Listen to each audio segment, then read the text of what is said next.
All right, good morning. David Parrish here again with another episode of Who Runs the City. Going to do things slightly different today. I'm going to take a break. We're not going to run. We're going to talk a little bit about running with Pastor Whitman here, but we're really going to focus on what it takes to run an operation.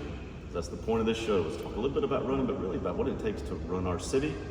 Not just teachers or firefighters or construction workers, but as we've talked about in a couple of these episodes, what it takes to care for others in our community. And so this is a cool project for me to kind of talk to. I'm going to meet with Beth, Crise, who runs out of the Garden Project, Whitman, Toland, Church on 68 here in Greensboro, High Point line, somewhere right at it, line, yes sir. who actually runs the church, serves as church pastor here, lead pastor here, but also, as we're going to walk through this facility, offers up their facility for this operation, which I can't wait to hear more about through this conversation. We're going to try to do something a little bit different. We're going to keep kind of walking a little bit as we talk, but we're going to talk a little bit too about what is Out of the Garden Project. Just tell me a little bit, and then we'll talk about operations and things later. So a quick snapshot is that we are a hunger relief agency.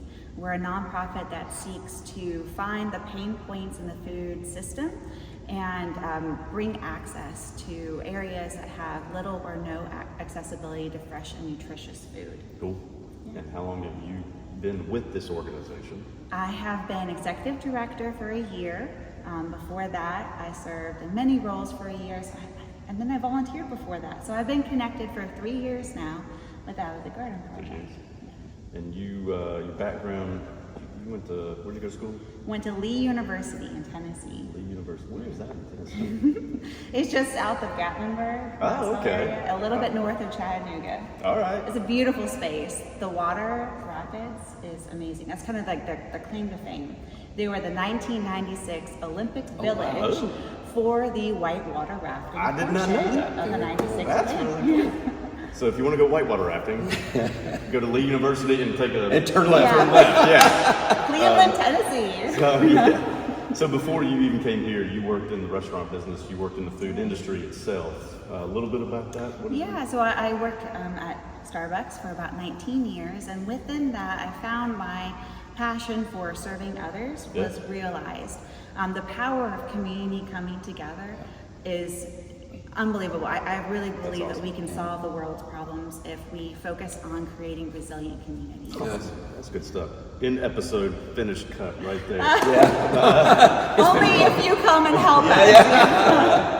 Pastor Whitman, I think it's a little bit of a segue too, right? Yes. Because your church here believes in service. Yeah. And so part of that is you've decided through your church body to offer up this building. And again, we've only walked through here a little bit, but we're getting started here with this interview. The space that you just are offering up, tremendous. So amazing. Tell us a little bit about your journey here and kind of the church, and we're going to walk through some of these doors here in a minute. Very good. Yeah, so we just celebrated our 25th church anniversary.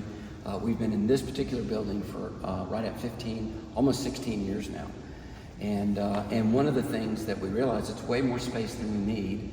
In fact, when we were moving in, we've had other people say, that's a building that's too big for you, you don't need that much space. And but one of the things that we realized is we were walking around through the building, and there was really a profound sense of food being distributed from here. And we're not necessarily, we're a church and we're not thinking food. And so when we got back to the back where they used to deliver the furniture, there was this overwhelming sense of food distribution, forklifts and tractor trailers. And I didn't really think anything of it until 5 years, probably 6 years after that, after we moved in, the then director, Don Milholland, called and said, hey, do you guys happen to have any space? We've outgrown our house and we just need some space. I said, man, we've got plenty of space. And probably 2 years after these guys started meeting here, the yellow forklift, the racks of food and the tractor trailers. So it's just been an interesting partnership, I think, an invitation really from the Lord to see the triad get lifted rather than just this church, do something. And so it's been quite an adventure. That's awesome. So using the church, allowing the the building Yep. to be used to Yes. serve the community, because the church is not the building. Correct. The church is your people, Yes. and you're allowed this facility. It just happens to be something you have as an asset. Yes. To be used. It's awesome. So a little bit on running. I hear you were still Former runner. Yes. but not just a runner, pretty good runner. Yep. Did you win something like Virginia? You were a state something? Yeah, so we So brag a little bit. Let's make this a little bit of a running So show. my senior year was at Fort Union Military Academy in Virginia, and I guess when they for high school cross country meets, they take the first 5 places, and that's how you get a total. And we came in first, second, 5th, 7th, and 9th. So I'd say you won. We won big. Yeah. And so that was many moons ago, and Won a state championship in Virginia. Yep. And Okay. and then moved to Asheville from Asheville. When we came to Greensboro, went to school here at Guilford College and played basketball there. Oh, wow. And Okay. so it's still in my mind. My body's doesn't always keep up with what my mind does. So. And your husband also Yes. was a state champion. He was a D1 athlete. Right on. Yeah, he ran with Ragsdale High School, and they took home the championship the year he was his senior year. And then he got a scholarship to Western Carolina. Right on. So Did he run for them? He did run for them for I think 2 years. that's pretty awesome. So He's trying to again, convince me to be a runner. Yeah. I'm not convinced. we could start running right now. Right now. Was it like couch to? To the fridge. And back. It's not couch to 5K. All right. That's more my speed. Yeah, Thank So you. state champ. Your husband was a state champ. So hey, who knew? This is a running show. Come on. So again, we talked about this being a facility that you allowed to be used. So let's talk a little bit out of the garden as we kind of walk towards your offices. Wonderful. Because again, this is the first time I walked in here, beautiful building, but over here, the door says out of the garden. So you're in a church, but behind these doors, a lot goes on. Let's walk in there and talk a little bit about, what you do on a daily basis, how many staff you have, who you serve. So yeah, really cool. Again, came in here, come over here. Let's go. What's this? Let's sit on that table over there, maybe. That looks like an important table. Yeah, so this was one of the many dining room tables that the Garden Project was founded around. It's my understanding that this table here is where it started. It was during the 2008-2009 school year where Christy Milholland saw a need within Moorhead Elementary School, and she said, I have to do something about this. And they started making backpack bags, weekend meals, for, I think it was 6 families over the course of that school year. And it grew from there. And in 2010, we became a registered 501c3 not-for-profit and expanded into food reclamation and food distribution through what we call the Fresh Mobile Market. Awesome. And it just keeps growing and evolving from there. So you've been here 3 years. Mm-hmm. You're on the board. Yes, sir. Yes. How many staff do you have that meet in this really cool open facility here? Isn't that awesome? So in this space right here is where the majority of the leaders of programs will meet. That's what, 4 or 5, 7? That's 7. all. So 7 leaders of the programs will meet in here, and then we also have part-time staff. We've got, I think it's like 4 part-time staff members now that help oversee and carry out the work. But truly, the majority of the work is done through volunteers. How many volunteers would you say you have? Yeah. So last year alone was over 8,000. Oh my goodness. Yeah. 8,000 8,000 volunteers. volunteers. They pick up food for us. They sort the food. They pack the food. They put the food into people's cars. They help, with traffic control. They do administrative work for us. And in fact, you'll see on my board a couple of positions that we're looking for. We need more volunteers. So bread pickup. So literally just going to pick up bread. Yep. All right. Yeah, Delivery so- drivers. Yeah. Yeah. Because Okay. we have like Panera Bread partners with us. They give us bread. Little Caesars gives us pizza. Papa Really? John's do that. They do that Really? too. So places like that, but then also places that grocery stores that are registered with Feeding America, like Fresh Market and Food Lion, and And then we have a wonderful partner with Foster Cavaness as well. Okay, They good. give us they actually give us 40% of all the produce that we distributed in our No mobile way. markets That's last year awesome. alone. And that was a gift, that was a donation of produce from them. So if I start listing, I'm gonna leave someone out, but I should probably How stop many there. programs do you run? You mentioned staff and run your programs. How many programs do you offer? Yeah, so we have two major programs that offer food relief in the community. One is the Fresh Mobile Market Program, and that utilizes the majority of the food that we give out is through our food reclamation initiative, but also includes food from the USDA, from the Feeding America USDA. So, and then the other program is with the youth services, and that's what we call Nourish to Thrive program. It includes our Operation Backpack, anything that we do that's intentional with the schools, such as staff to student crisis care, and additional programs. That program itself only uses food that's been donated to us or is within its manufacturer estate. That's why food drives are so important to us. The food that's given to us through the food drives then goes into the schools. Types of food are you looking for? Because I brought a bag just like Div Urban Ministries. So we got peanut butter, protein bars, some pasta. I think that's on your website. What types of food, if someone's watching this, like what types of food is easy for you to distribute? What types of food are needed for the kids, the teenagers, even adults who are hungry? That's a wonderful question. We always think food that is friendly for children as well as is accessible, and that's where the macaroni and cheese and the ramen, that's really wonderful. Snacks is our number one need. That's something that every school, every student, every child needs in their life is healthy snacks. Preferably things that have protein, that's nut-free and gluten-free to help bridge all the gaps. And then the other big need too is food that's accessible with Pop-Tops. That's a real challenge when we're talking about the rise of children who are living in transitional housing. So I got some ABC meatball things. You're talking about the pop. Okay, You got just it. pop the top Got off. it. All right. Yeah, because can openers is a luxury sometimes. Wow. So. Yeah, I'm not sure my kids would even know how to open one. So, it's kind of, I just look. Mine won't either. That's a great point. That should be the next test we do. Yeah. Is like who can open something with a can opener. I like that. How many pounds or how many meals?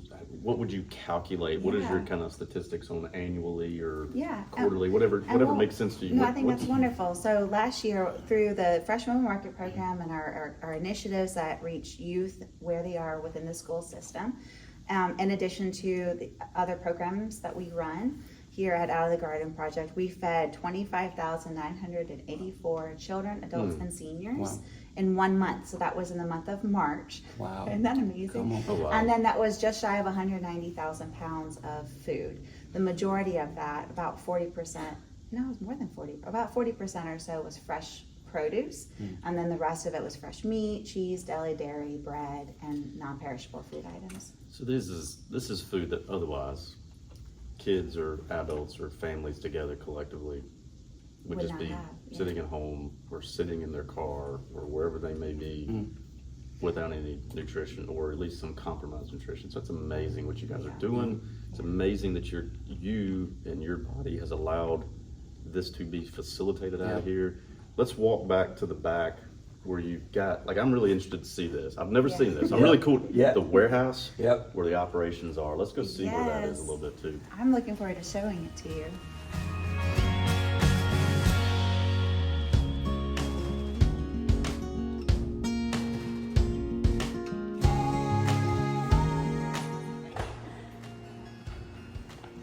All right, wow. So what is this room? So this is our overflow room. The focus of this space is to place all of the non-food items, and we store it as best that we can. We want to make sure that we put it in pallets that are like-minded.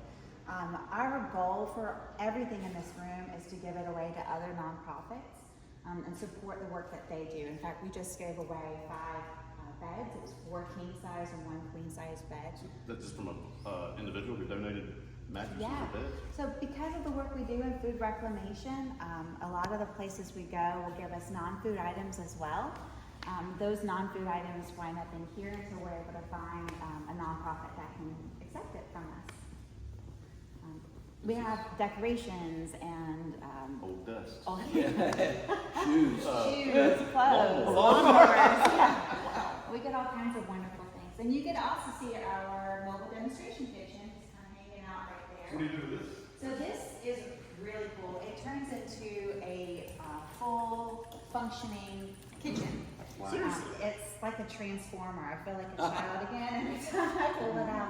But we have Allison is So our that flips out, flips over. yes, and she's our nutrition education program manager. So I might be locked. I'm sorry. No, that's fine. Yeah. But the whole thing flips out. It's got a burner on it and a fridge. This is a gift to us through the foundation of the Healthy High Point. And we were able to launch a nutrition program. It's so cool, the way that she does it. She's a registered nurse and a dietitian, and she makes recipes every month based off of the food that we give out at professional markets. That's so good. So she looks for things that people don't necessarily know what to do or how to make it. It's like I mentioned, if you are limited with your ability to Totally. cook, and also spices are extremely expensive. How do you make lentils taste good if you don't have a stove or spices? You know, that's a challenge. So she works with the families to be able to identify those gaps and then provide the knowledge and the skills and the resources. That is so cool. That is so good. It's really cool. We're working on trying to, if anybody out there watching is really good with IT and web design and would like to partner with us and donate their services, we would love to be able to put the recipes online. It's they're incredible, every single one of them. The best one, the one that she always gets huge applause for from the families we serve is her lentil recipe. Of all things. Of all things. All right. We'll put in the plug. So there's a bigger warehouse, right? Oh, there's more. Absolutely. So there's still more? Oh yeah, but wait, there's more. All right. Thank you, sir. So this is the church's gym. They are very gracious to let us use it when we have big packing events. Yeah. So a couple times a year we'll have several hundred people in the space, and they'll make what we like to call Thrive boxes. The Thrive boxes is a combination of food that is shelf-stable and non-perishable and fresh, and it kind of provides staples. This is the major warehouse. Oh, wow. This is kind of the big space. This is legit. Yeah. It's funny, interesting story. I remember when we ended up purchasing the building, and we let the bankers know that, we've kind of got a feeding program in the back, and they actually thought we had like a closet with some green beans, and they came back and their response was the same. This is legit. Coolers, freezers, So big that's a walk-in fridge. walk-in fridge. Actually, if we want to come this way, we can start from one end and go to the other. Let's do it. Just like it's as if you're a truck delivering fresh food. Okay. All the bread, that's the bread. This is your back warehouse? Your back Right. store So here? this is our loading dock door. We've got 2 loading bays, and so the trucks are able to load up. It's dock height, which is great. Great. Means we can receive a lot of different things. So if food comes in, it gets placed here, sorted, and accounted for. So like this, you can come here. This is a walk-in refrigerator. This is where all of our produce Amazing. It's amazing. Isn't this wonderful? You're right. It's cold. Come on. But it's It's cold, but it's great. it's amazing. Yes, and you see, we just picked up food from Second Harvest yesterday through our monthly allotment of the USDA food. So they gave us milk and cheese. I'm really excited to get that out this weekend. These are some of the items that came from stores that have. Come from local grocery Local stores. That's grocery part of their. stores. Right. Yep, partner on all this stuff. Not all of it, but a lot of it is food that would be waste in the grocery store. Instead of making it waste, they choose to donate it. No, maybe we'll talk about this a little bit, but getting this from here into the hands of people that need it, remind me again, it's through distributions like this morning, there's a couple remote mobile meal distributions, schools. How do you do that again? Because it takes a lot of people Yes. to not only physically pick it up, deliver it, Yes. but then staff that site. Yeah. So we have 2 staff members. One drives the truck, and then the other one and drives the truck, unloads, works with the volunteers, and then the other one will check in the families that come through. It's all done through a drive-through style. Typically, normal market will be 100 cars or 100 households within a 45-minute span, and that's a growing number. Every market we've had this past month has been over 100 households served. And what that looks like is a truck will back up, we'll open up the doors, and then we start loading it. So this is all bread that was given to us as a part of our reclamation program through our partnership with Panera. Great. And volunteers took the bread and then they sorted it and they put it in these bags. So this will go to a market in addition with other bread from grocery stores, pallets of produce, and then we make a pallet of meat as well, and all that goes out to. I've seen these boxes before. Can I just ask real quick as we're walking? Sure. If a business or somebody's school or church, Yes. is this what this is for? Like if someone just say, hey, let's set up some boxes. Absolutely, that's a donation location. So yeah, I'm familiar with this. Awesome. We've done this before. I forgot about it until I saw it. So if you want to come say, hey, how can I help? Yes. This is one way you can help. Stick it in your office lobby. Be Put it excellent. somewhere.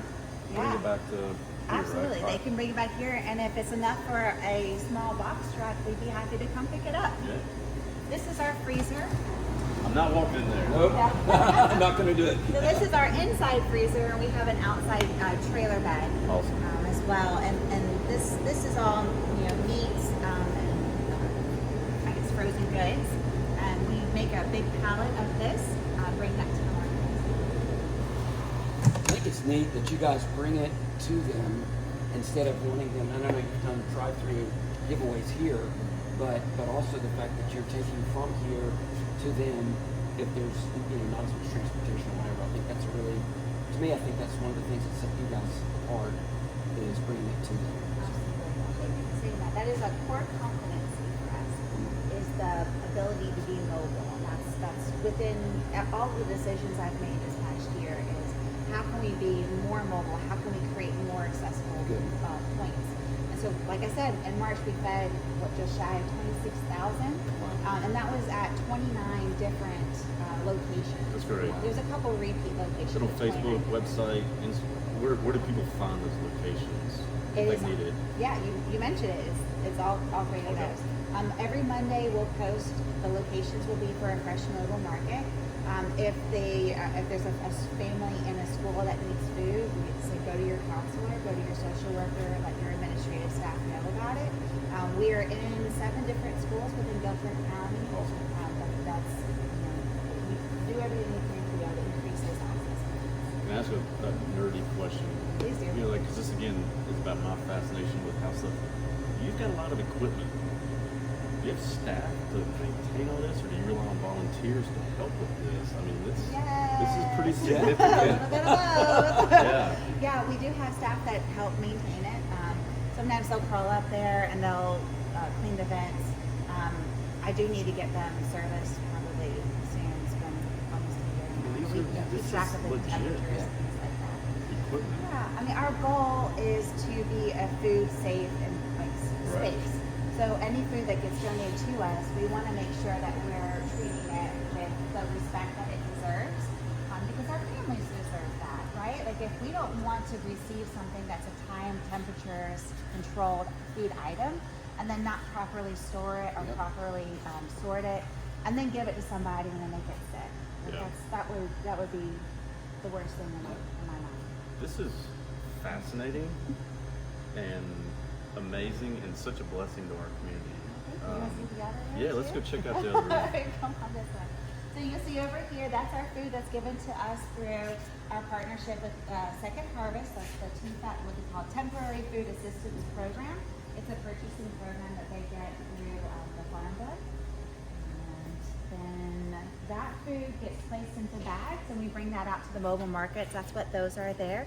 Those are the bags. So that's this is our primary fresh mobile market volunteer packing sorting area.